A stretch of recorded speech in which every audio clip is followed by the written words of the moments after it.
आप सुन रहे हैं सुखी जिनेंद्र द्वारा लिखित टेंशन फ्री लाइफ बुक।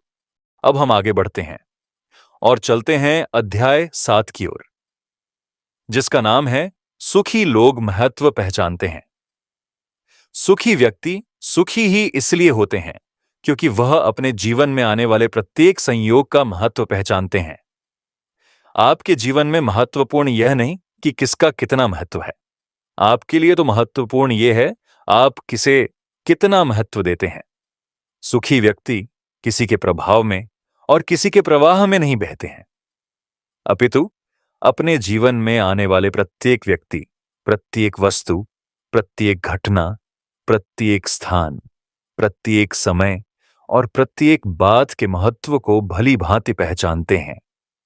फिर उनमें से जिसको जितना महत्व दिया जाना चाहिए वह उसे उतना ही महत्व देते हैं, न कम न ज्यादा। सुखी व्यक्ति अपने जीवन के महत्व के आधार पर संयोगों को महत्व देते हैं, उन संयोगों के महत्व के आधार पर उन्हें महत्व नहीं देते हैं। उनके जीवन में बहुत सारे संयोग आज हैं और प्रतिदिन नए नए संयोग जुड़ते रहते हैं। उन्हीं संयोगों में से कब किसे कितना महत्व दिया जाना चाहिए यह भी वह बहुत अच्छे तरीके से जानते हैं। जैसे उनके सामने एक बहुत महत्व वाले बिजनेसमैन बैठे हैं, उनसे उनकी बातचीत हो रही है। अब उसी दिन उनकी एक पुस्तक छपने जानी है, उन्हें उस पुस्तक के संबंध में कोई जरूरी बात करनी है। तब उन्होंने उस पुस्तक के जानकार एक ज्ञानी को बुलाकर उस विषय में उनसे बातचीत की। चूंकि उनके सामने एक बहुत बड़े बिजनेसमैन बैठे हैं, फिर भी वह उस बारे में उन ज्ञानी से ही बातचीत करेंगे।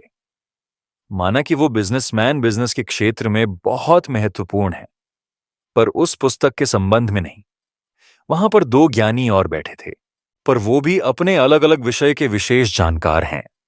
इसीलिए इन प्रथम वाले ज्ञानी को, जो उस पुस्तक के जानकार हैं, उन्हें ही बुलाते हैं, दूसरे ज्ञानी को नहीं, क्योंकि अभी इस समय वह महत्वपूर्ण नहीं है। इसी प्रकार आप भी इन चाहों के महत्व को पहचानकर उन्हें अपने जीवन में उतना ही महत्व देकर आज से ही टेंशन से बचकर सुखी जीवन जी सकते हैं। अब हम प्रथम महत्व की ओर चलते हैं जिसे आपको पहचानना है। वह है व्यक्ति। दिन भर में आप हजारों लोगों से मिलते होंगे, लेकिन सभी को एक जैसा महत्व नहीं देते हैं। अभी आप अपने किसी कारण की मुख्यता से यह चयन करते हैं, परंतु अब आपको इस दृष्टि से महत्व देना है कि क्या वह आपकी खुशी और प्रसन्नता में सहयोगी बनने वाले हैं या दुख में? क्या वह आपको सही दिशा में ले जाने वाले हैं या गलत दिशा में? तथा क्या वह आपको अपनी मंजिल तक पहुंचाने वाले हैं या मंजिल से दूर करने वाले हैं? जिस प्रकार जब सीता जी लंका में बैठी हुई हैं, वहां उनके पास रावण आकर उन्हें साम दाम दंड और भेद के उपायों से, अनेक लोभ प्रलोभन से अपना बनाने की कोशिश करता है, परंतु सीता जी उससे बात करना तो बहुत दूर, उसकी तरफ देखना भी पसंद नहीं करती। बाद में जब सीता जी के पास हनुमान जी आते हैं, तब वह उनके पास श्री रामचंद्र जी की पहचान देखकर उनसे बहुत ही अच्छे से, वात्सल्य से और उत्साह के साथ बात करती हैं। ऐसा क्यों? सीता जी हनुमान जी से तो बिल्कुल ही अपरिचित थीं, और सीता जी तो सती हैं। सती के लिए तो दोनों ही परपुरुष हैं। फिर भी रावण सीता जी को श्री रामचंद्र जी से दूर करने वाला है और हनुमान जी श्री रामचंद्र जी से मिलाने वाले हैं। इसीलिए वह दोनों के महत्व को अच्छे से पहचान कर दोनों को यथा योग्य महत्व दे रही हैं। अब मेरा आपसे प्रश्न यह है, आपके रावण और हनुमान कौन हैं, जो आपको आपके लक्ष्य से, आपके स्वामी से और आपके परिवार से मिलाने वाले हैं? आपको उन्हें सबसे ज्यादा महत्व देना होगा, और जो आपको आपके लक्ष्य से दूर करने वाले हैं, उन्हें घास तक भी नहीं डालनी होगी। दूसरी घटना याद कीजिए, दुनिया के सबसे बड़े युद्ध में सबसे बड़ी विजय की, जिसे पूरी दुनिया महाभारत के नाम से जानती है, जिसमें संपूर्ण हार जीत का निर्णय एक व्यक्ति के द्वारा एक व्यक्तित्व के महत्व को पहचानने के कारण ही हुआ। जब महाभारत के युद्ध का शुभारंभ होना था, उसके पूर्व दोनों पक्षों के प्रमुख लीडर जब श्री कृष्ण के पास सहायता मांगने गए, तब श्री कृष्ण जी ने दोनों पक्षों को ही सहायता देने का वादा किया और कहा, एक ओर तो मेरी पूरी विशाल नारायणी सेना रहेगी तथा दूसरी ओर मैं स्वयं अकेला, वह भी बिना किसी शस्त्र के, निहत्था। तब अर्जुन ने विशाल सेना के लोभ को छोड़कर श्री कृष्ण जी के महत्व को पहचान कर उन्हें प्राप्त कर उनके मार्गदर्शन से ही उस युद्ध में आसानी से विजय प्राप्त की। आपसे फिर प्रश्न है, आप अपने जीवन में आने वाले व्यक्तियों को पूरा महत्व देकर उनके सहयोग से सुख और समृद्धि प्राप्त कर पाते हैं या उसी समय आने वाले छोटे छोटे लोभों में बह जाते हैं? अब हम दूसरे महत्व की ओर चलते हैं जिसे आपको पहचानना है। वह है वस्तुएं। इस दुनिया में अंतहीन वस्तुएं हैं और हर समय उन्हीं पुरानी वस्तुओं के सहयोग से नई वस्तुएं तैयार भी की जा रही हैं। उनमें से आप अपनी सुविधा एवं जरूरत के हिसाब से कुछ वस्तुओं के महत्व को पहचान कर अपने जीवन में प्रयोग भी करते होंगे। सच तो यह है कि दुनिया की कोई भी वस्तु अच्छी बुरी नहीं होती है, क्योंकि वह तो सिर्फ एक वस्तु है और वस्तु तो सिर्फ वस्तु है। हम अपनी अपनी कल्पना के अनुसार उसे अच्छा बुरा मानकर उनको जोड़ते रहते हैं, फिर धीरे धीरे उनके गुलाम बनते जाते हैं। कोई भी वस्तु बढ़िया जीवन जीने के लिए एक साधन के रूप में है, परंतु जब हम उसके महत्व को सही से नहीं पहचानकर उसके प्रवाह में बहने लगते हैं या जब वह वस्तु मेरे ऊपर अत्यधिक हावी होने लगती है, तब वह मेरे महत्व को खत्म कर अपना पूरा महत्व मेरे ऊपर जमा लेती है और धीरे धीरे मुझे अपना गुलाम बना लेती है। उदाहरण के लिए, आपके दूसरे हाथ में रखी हुई एक 5-6 इंच की छोटी सी वस्तु, और यदि वह हाथ में नहीं रखी होगी तो फिर दिमाग में तो रखी ही होगी, वह जो आपको हाथ में लेने के लिए बार बार बेचैन कर रही होगी। मैंने किसी वस्तु का नाम नहीं लिया है, पर अब आप तो समझदार ही इतने ज्यादा हैं कि इशारों में ही पूरी बात समझ लेते हैं। पर आप जो समझ रहे हैं, मैं बिल्कुल उसी की ही बात कर रहा हूं। हार्वर्ड यूनिवर्सिटी के अनुसार सोशल मीडिया को तैयार ही इस प्रकार किया गया कि यह मस्तिष्क में फील गुड रसायन सक्रिय कर आपको उसकी लत लगा सके।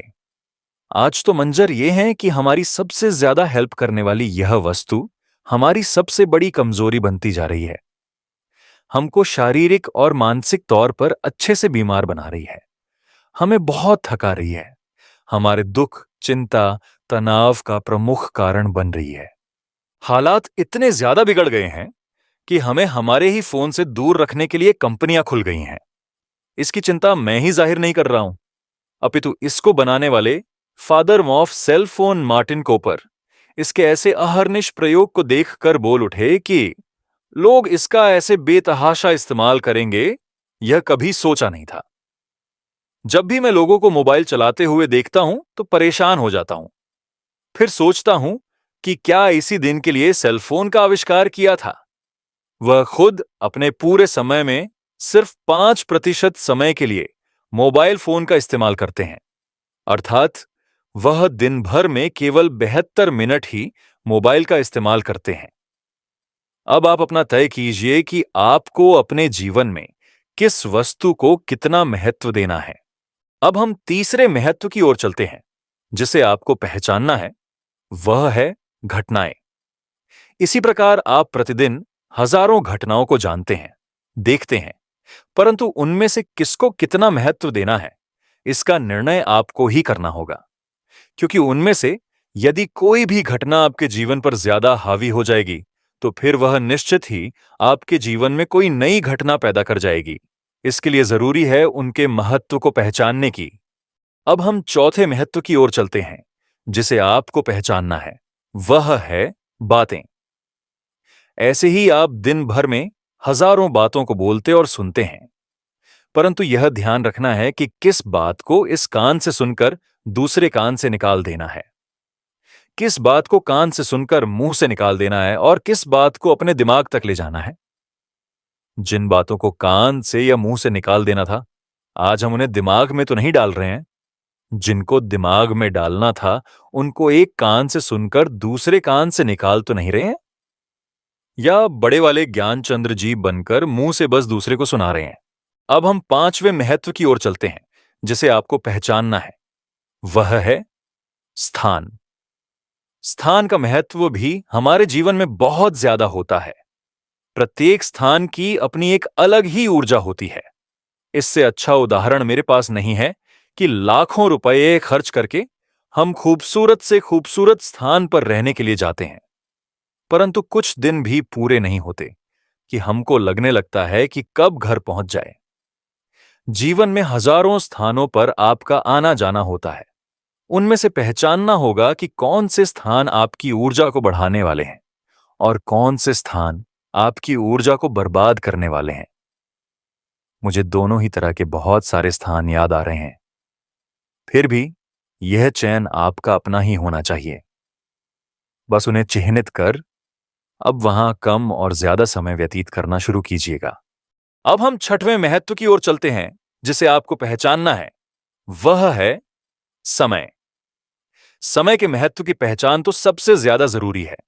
ऊपर कही हुई 5 वस्तुएं तो आपको एक बार पुनः मौका दे सकती हैं। वह आपके पास लंबे समय तक रहती हैं, परंतु समय आपके लिए 1 सेकंड का भी समय नहीं देता है। वह कहता है कि जो कुछ भी करना हो अभी कर लो। समय अपने समय पर 100% है, आगे पीछे नहीं।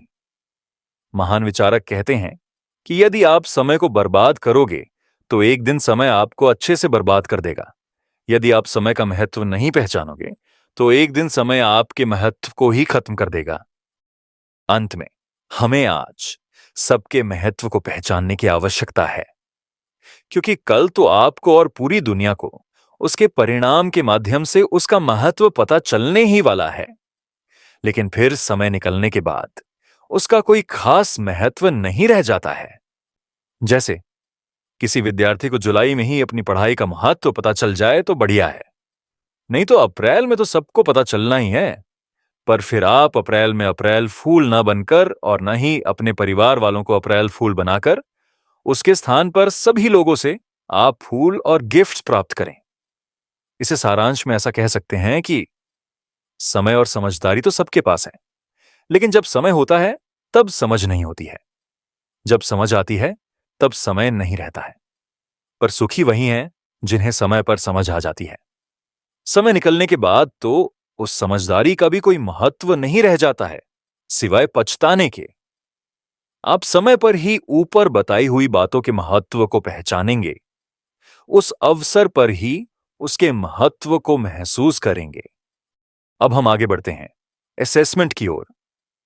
नीचे कुछ प्रश्न दिए गए हैं, इन्हें ध्यान से सुनिए और टेंशन फ्री लाइफ बुक में गहराई से सोचकर भरिए। हर प्रश्न पर समय लीजिए, अंतर्ज्ञान और अनुभव दोनों से उत्तर दीजिए। पहला, क्या आप संयोगों के महत्व को पहचान कर उन्हें महत्व देते हैं या उनके प्रभाव में या प्रवाह में बहकर? सोचिए और अपने अनुभव लिखिए। दूसरा, आप अपने जीवन में सबसे ज्यादा महत्व किसे देते हैं? परिवार, स्वास्थ्य या कोई और? विस्तार से लिखिए। तीसरा, आपकी खुशी को बढ़ाने वाले 5 से 20 व्यक्तियों के नाम लिखिए। उनका प्रभाव और क्यों वे आपकी खुशी बढ़ाते हैं, संक्षेप में नोट करिए। चौथा, वस्तुएं आप पर हावी होती हैं या आप उन पर? कितनी वस्तुओं से आप नियंत्रित हैं और किन से आप स्वतंत्र हैं, संक्षेप में लिखिए। पांचवां, दिन भर में आप कितने समय फोन का प्रयोग करते हैं? कुल समय और किस उपयोग में अधिक समय जाता है, लिखकर आंकलन करिए। छठा, क्या आपको समय पर ही समय की महत्वता समझ आ जाती है? आप समय का उपयोग कैसा करते हैं, ईमानदारी से लिखिए। अब चलते हैं आज की चुनौतियों पर। अपने जीवन में आए व्यक्ति और वस्तुओं के सही महत्व को पहचानना है। आज एक कदम उठाइए, कम से कम एक चीज या व्यक्ति के प्रति अपना दृष्टिकोण लिखकर बदलने का निर्णय लें।